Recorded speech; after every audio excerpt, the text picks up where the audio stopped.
XRP holders, actually, if you haven't taken this action, you need to take it right now. What is that action? Well, let's actually see. John Deaton actually tweeted this, and you actually need to go sign this form about a class action lawsuit.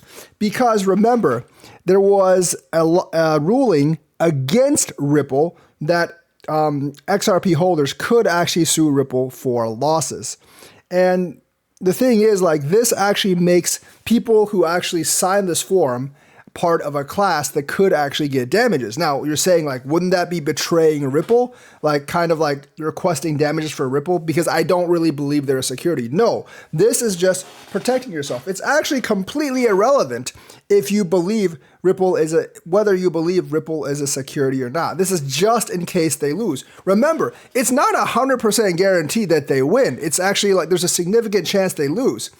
If they lose, Deaton says he doesn't really expect any money to be paid out in years, as Ripple would actually appeal. But in the off chance that Ripple loses all their appeals and is forced to disgorge hundreds or thousands or like millions of dollars, the SEC has done this before, and what they've done is actually what the SEC has actually done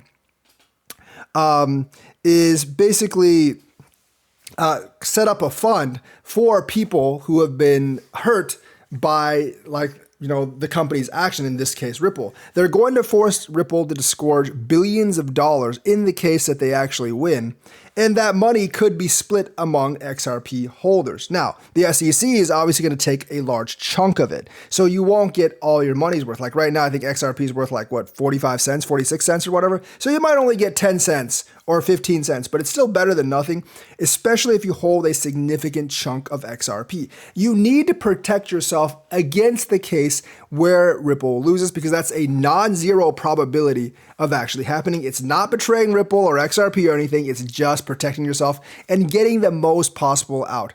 If Ripple wins the case, then nothing happens. You still own your XRP. You don't really surrender anything. But if they lose the case, you will at least get some disgorgement. If you are on the list, if you are actually on the list of 75,000 XRP, if you're on the list of 75,000 XRP holders, then you are much, much more likely, you are far more likely to get contacted and get reimbursement from Ripple according to how much XRP you own, rather than you not being on the list, because they'll know who to actually contact.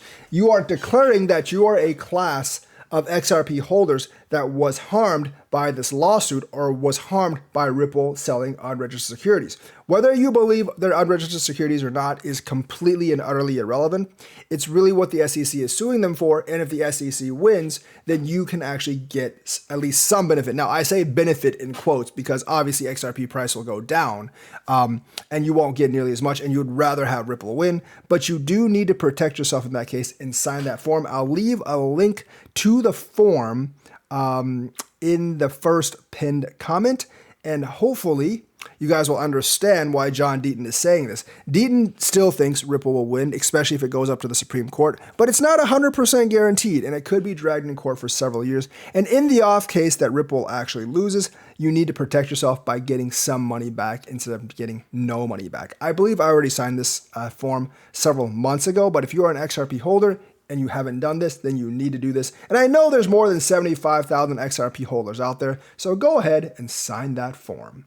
So thanks for watching. Like and subscribe, hit that bell notifications button, and I will see you guys later.